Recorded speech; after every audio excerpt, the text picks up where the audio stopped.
Hello दोस्तों, मैं आप लोग का फिर से एक बार स्वागत करता हूँ इस एपेक्स एकेडमी में।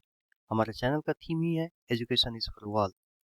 मैं फिर से आप लोग के सामने एक नया सेशन लाया हूँ जिसमें मैं कवर करने वाला हूँ daily current affairs, weekly current affairs, monthly current affairs, science and math, important submit, index, reports और ये सब काम आने वाला है SSC, banking, railway, NDA, state PSC और भी जो डिफरेंट टाइप्स के एग्जाम होते हैं इंडिया में जनरल कंपटीशन के लिए, वो सब के लिए फायदेमंद है।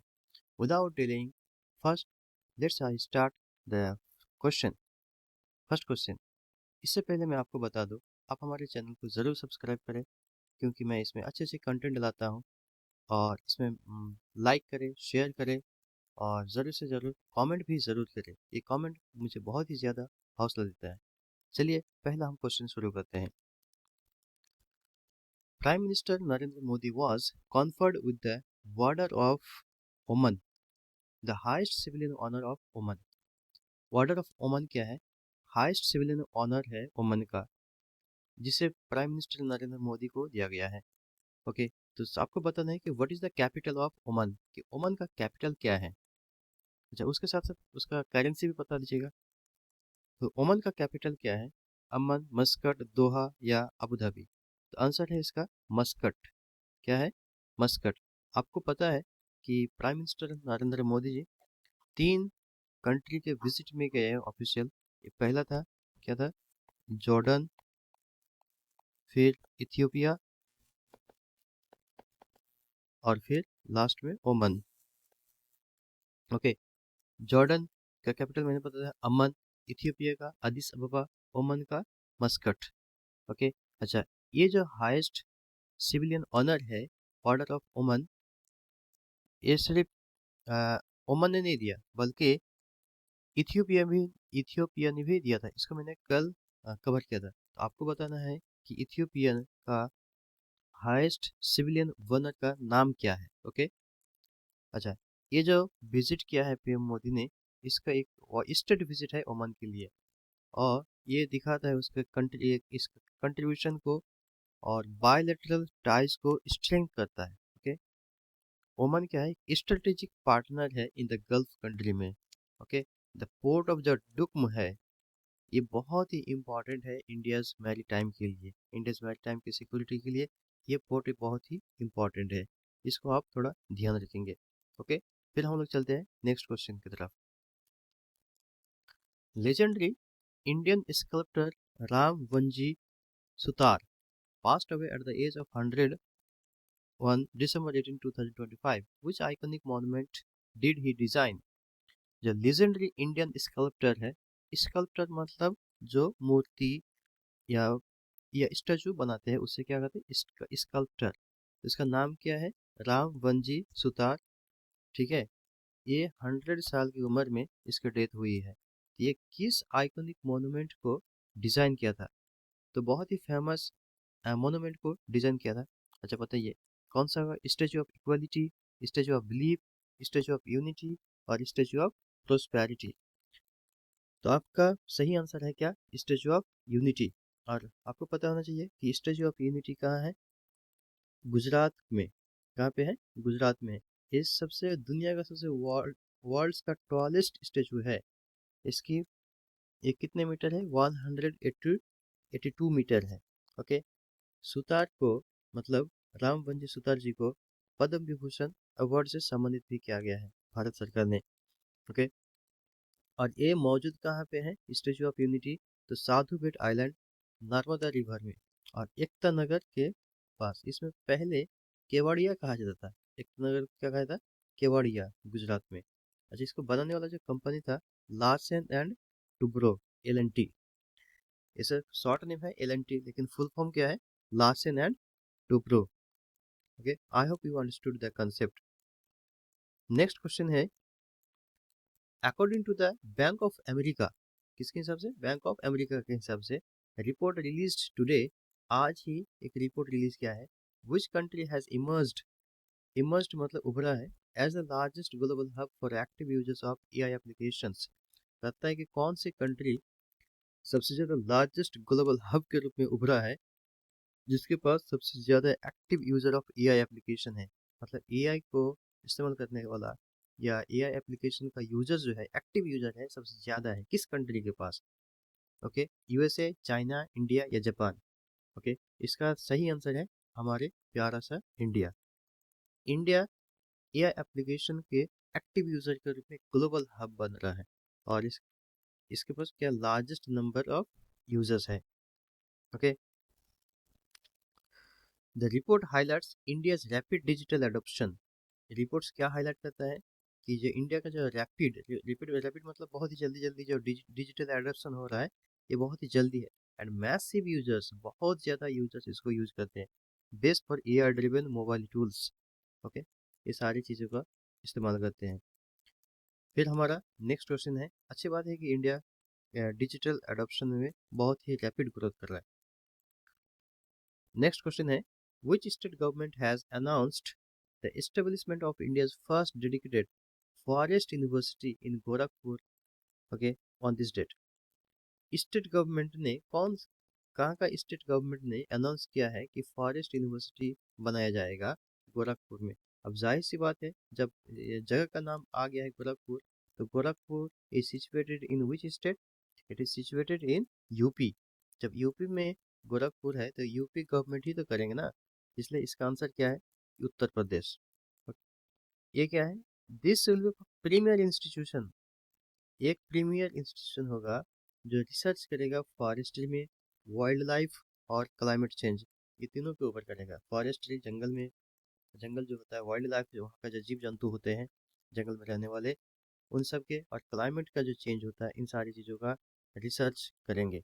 ओके, कुछ मैं आपको इम्पोर्टेंट फैक्ट बता दूँ कि यूपी में मौजूद है दुधवा नेशनल पार्क और एक बर्ड सेंचुरी है जिसका नाम है Okhla bird sanctuary. I hope it is also clear. हमारा नेक्स्ट क्वेश्चन है,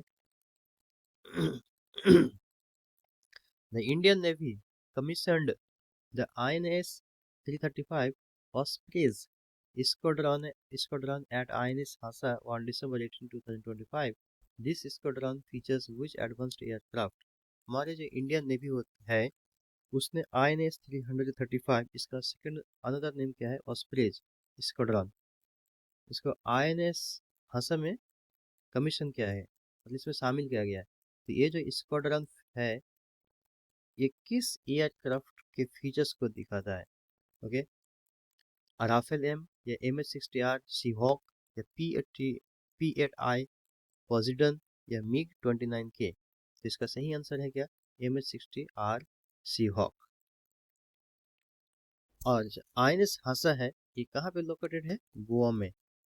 ओके, इसलिए the MH-60R is a multi role helicopter. ये क्या है? मल्टी रोल हेलीकॉप्टर है, मतलब इसका बहुत ज़्यादा काम है, एक काम के लिए सिर्फ नहीं है। ये इसके लिए जो यूज़ किया जाता है मेनली, जो क्या क्या काम के लिए है?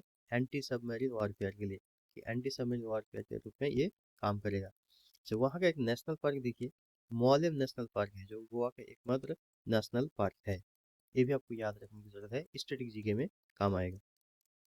हमारा नेक्स्ट क्वेश्चन है, which union ministry launched Sabhasaar, an AI enabled voice to text tools for gram sabha meetings? Okay, किस मिनिस्ट्री ने सभासार, और सभासार है क्या चीज? एक AI enabled voice to text tools है ग्राम सभा मीटिंग्स के लिए। ग्राम सभा में जो मीटिंग्स होता है उसके लिए AI enabled, AI जनरेट कर सके, वॉइस को टेक्स्ट में बदल सके। तो इससे क्या होगा? ज़्यादा ट्रांसपेरेंसी आएगी, क्या क्या कहा गया है कि नहीं कहा गया, सारा टेक्स्ट में बदल जाएगा। इसको किस मिनिस्ट्री ने लॉन्च किया है? ओके, जब ये पंचायत लेवल के हैं ग्राम सभा, तो कौन सा ऑप्शन होना चाहिए? Ministry of electronics and IT, या मिनिस्ट्री ऑफ रूरल डेवलपमेंट, और मिनिस्ट्री ऑफ पंचायती राज, और मिनिस्ट्री ऑफ होम अफेयर्स? इसका सही आंसर है ministry of Panchayati Raj. Okay, तो मिनिस्ट्री ऑफ पंचायती राज ने AI enabled voice to text tool को लॉन्च किया है, किसके लिए? ग्राम सभा मीटिंग के लिए। किस चीज़? ताकि क्या हो? ट्रांसपेरेंसी आए। ओके, इसका पर्पस देखिए, यहाँ लिखा भी है, टू ऑटोमेट मीटिंग मिनट्स, ताकि ऑटोमेटिक क्या हो जाता है, हर चीज़ को लिखा जाए। And improve transparency in local governance. Local governance मतलब जो ग्राम सभा होता है, विलेज पंचायत होता है, उसको लोकल गवर्नेंस भी कहते हैं। अब हम लोग थोड़ा इसका बैकग्राउंड जान लेते हैं कि विलेज पंचायती राज तो कहाँ पे मेंशन है। तो article 40 of the constitution under DPSP. DPSP मतलब directive principle of state policy. ये डीपीएसपी कहाँ पे, पार्ट 4 में। ये फंडामेंटल राइट के बाद है, फंडामेंटल राइट पार्ट 3 में है। तो इसका आर्टिकल 40 कहता है कि विलेज पंचायत राज होगा। और हमारे यहाँ पे कितना है, 3 टायर विलेज पंचायत है, विलेज पंचायत है। ओके, इसे हम विलेज सेल्फ रूल भी कहते हैं। ये डिसेंट्रलाइज्ड प्रोसेस है। ये क्या है कि डिसेंट्रलाइज्ड है। डिसेंट्रलाइज्ड मतलब एक गांव अपना तरक्की के लिए सारा कुछ कर सकते हैं। पूरा सेंट्रल के ऊपर भरोसा नहीं है, कि सेंट्रलाइज्ड नहीं है, ये डिसेंट्रलाइज्ड है। अच्छा, इसको जो एडिट किया गया था कब, 73rd कॉन्स्टिट्यूशनल अमेंडमेंट एक्ट 1992 को। ये बहुत ही इंपॉर्टेंट है, इसको याद रखने की जरूरत है। 33 seats are reserved for women to promote women empowerment. Women को एम्पावर करने के लिए 33% सीट्स क्या कर रहता है, रिजर्व किया जाता है। आई होप आपको ये सारी जानकारी अच्छी लगी होगी कि विलेज पंचायत जो है इसका। अच्छा, आपको यहाँ पे एक बताना है कि ये किस कमेटी ने इसको रिकमेंड किया था। ओके, इस कमेटी का नाम बताइए। आई होप आप बताएंगे कमेंट सेक्शन में। हम नेक्स्ट क्वेश्चन की तरफ चलते हैं। India has topped the global list for doping violations for the third consecutive year, according to the latest report released today. Which organization released this data? India ने consecutive मतलब लगातार 3 साल तक डोपिंग वायलेशन में टॉप किया है। Okay, इस report के हिसाब से। तो आपको बताना है कि कौन सा ऑर्गेनाइजेशन है जो इस रिपोर्ट को रिलीज करता है डोपिंग वायलेशन का। डोपिंग क्या होता है, एक गेम में क्या होता है, सब्सटेंसेज होता है जिस अगर उसको कोई यूज करता है तो अनफेयर हो सकता है। एक केमिकल सब्सटेंस है, इसलिए ऐसा नहीं करना चाहिए। इसलिए सबसे पहले डोपिंग टेस्ट होता है। ओके, कि कोई चीज का सेवन तो नहीं किया है। तो इसको कौन रिलीज करता है, इस डाटा को? IOC, international olympic committee, W A D A, world anti doping agency, N A D A, national anti doping agency, या FIFA, international federation of association football. तो इसका सही आंसर है B number, world anti doping agency. Okay, अच्छा, इस वर्ल्ड एंटी डोपिंग एजेंसी जो वाडा है, उसका हेडक्वार्टर क्या है, मॉन्ट्रियल। और मॉन्ट्रियल कहाँ पे है, कनाडा में। ओके, हमारा नेक्स्ट क्वेश्चन है question number 8। Who on the Syed Mushtaq Ali trophy 2025 title? आज ही खेला हुआ था। सैयद मुश्ताक अली ट्रॉफी कौन जीता था, हरियाणा, झारखंड, कर्नाटक या राजस्थान? इसका सही आंसर है झारखंड। ओके, कुछ हम लोग इसके बैकग्राउंड के बारे में जान लेते हैं। इस सैयद मुश्ताक अली जो ट्रॉफी जीता है, इसका कैप्टन कौन कर रहा था, ईशान किशन। उसने 49 बॉल में सेंचुरी किया है। ये बहुत ही उसके लिए एक अचीवमेंट है। झारखंड ने किसको हराया लेकिन, हरियाणा को 69 रन से फाइनल में। और ये फाइनल हुआ कहाँ पे, पुणे में। Okay, the trophy is named after Syed Mushtaq Ali, the first Indian cricketer to score a test century overseas. ये सैयद मुश्ताक अली ट्रॉफी जो है ना, सैयद मुश्ताक अली प्लेयर के नाम से ही पड़ा है। एक फर्स्ट इंडियन क्रिकेटर है to score a test century overseas. इसी के लिए इसके नाम पे एक ट्रॉफी का नाम भी रखा गया है। हमारा नेक्स्ट क्वेश्चन है, विच airline won the best domestic airlines award at the Travel and Leisure India Award 2025? कहता है किस एयरलाइन ने बेस्ट डोमेस्टिक एयरलाइन जीता है। इंडिगो, विस्तारा, एयर इंडिया या आकाशा एयर? इसका सही आंसर है एयर इंडिया। बहुत कोई इंडिगो को टिक इसलिए भी नहीं लगाया होगा कि कुछ दिन पहले इंडिगो का क्राइसिस चल रहा था। ओके, इंडिगो का बहुत सारी फ्लाइट कैंसिल हो रहे थे, जिससे एयरपोर्ट में अफरा तफरी का माहौल बन गया था। इसके बाद हमारा नेक्स्ट क्वेश्चन है, scientist today published a study on a new carbon based filter to remove PFAS from groundwater. What are PFAS commonly known as? Scientist ने आज ही एक डाटा स्टडी पब्लिश किया है। कार्बन बेस्ड फिल्टर है, carbon carbon based filter, जहाँ से हम remove कर सकते हैं किसको, PFAS को। ग्राउंड वाटर जो होता है, ग्राउंड वाटर में PFAS मौजूद होता है, तो हम कार्बन बेस्ड फिल्टर लगा के इस चीज़ को रिमूव कर सकते हैं। ओके, तो इसका मतलब एक तरह का प्योरिटी इम्प्योरिटी हुआ जो वाटर में मिलाता है। तो आखिर PF है क्या चीज़, या इसको क्या नाम से जाना जाता है? Green chemicals, forever chemicals, liquid gold या हैवी मेटल्स? तो इसका सही आंसर है फॉरएवर केमिकल्स। PFAS का अनदर नेम क्या है? फॉरएवर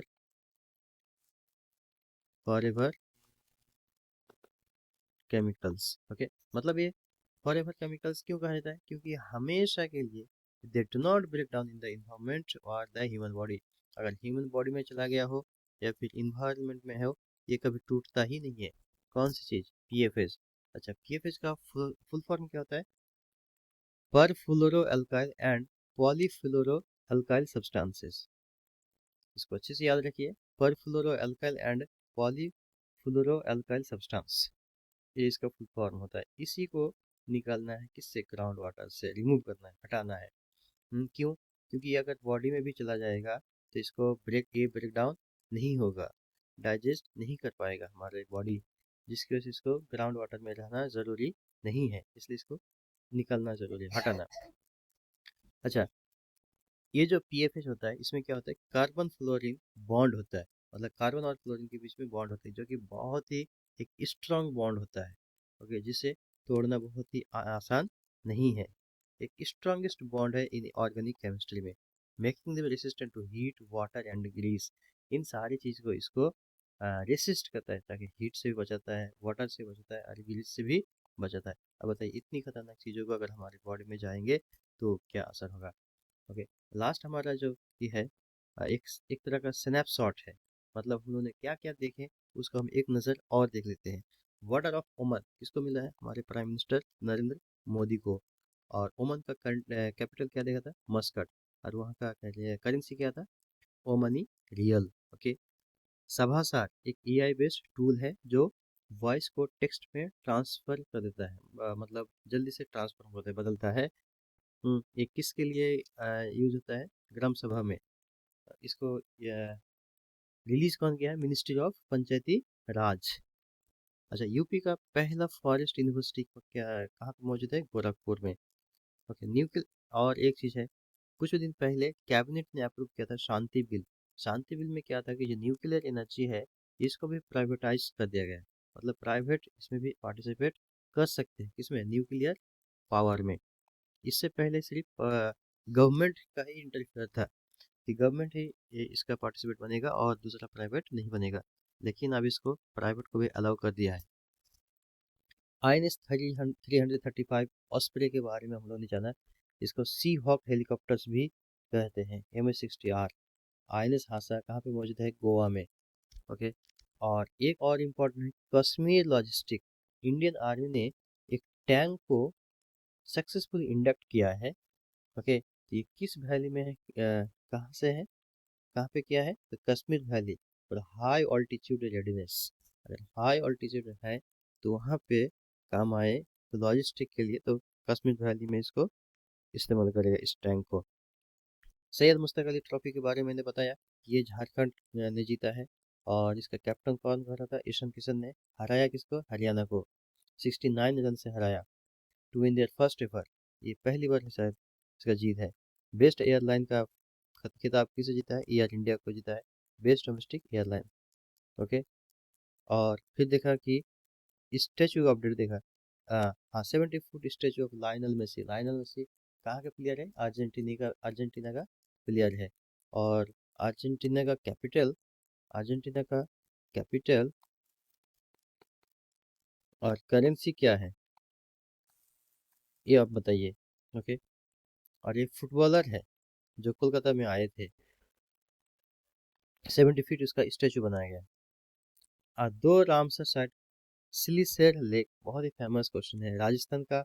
और कुपरा जलाशय ये छत्तीसगढ़ का पहला रामसर साइट है जहाँ पे इंक्लूड किया है। अच्छा, मैंने एक दिन क्वेश्चन पूछा था कि झारखंड का पहला रामसर साइट कौन सा है। झारखंड का पहला रामसर साइट, इसका आंसर है Udhwa bird lake, Udhwa bird sanctuary, Udhwa bird lake sanctuary. Okay, जगह कम हो गया। उधवा बर्ड लेक सेंचुरी, ये साहिबगंज डिस्ट्रिक्ट में आता है। पीएफए के बारे में जाना कि इसे फॉरएवर केमिकल्स कहते हैं। फॉरएवर क्यों? क्योंकि ये हमेशा रहने वाला है, ये टूटता फूटता नहीं है। और ये न्यू कार्बन फिल्टर्स डेवलप किया है हमारे साइंटिस्ट ने, किस क्या करने के लिए? क्लीन करने के लिए परफ्लोरो अल्काइल एंड पॉलीफ्लोरो अल्काइल सब्सटेंस को वाटर से। और कुछ स्पेसिफिक डिस्कवरी हुआ है। न्यू स्नैक हेड फेस चन्ना भोई डिस्कवर्ड इन मेघालय। इन सारी चीज़ों का डिस्कवरी कहाँ पे हुआ है? मेघालय में हुआ है। तो मैं आज के लिए यहीं तक हम ख़त्म करते हैं। उम्मीद करता हूँ कि आपको ये वीडियो बहुत ही इन्फॉर्मेटिव लगा होगा। अगर ये इन्फॉर्मेटिव है तो मैं फिर से कहूँगा आप इसको सब्सक्राइब करें, आप इसको लाइक शेयर और कमेंट ज़रूर करें। Thanks for watching. Thank you so much.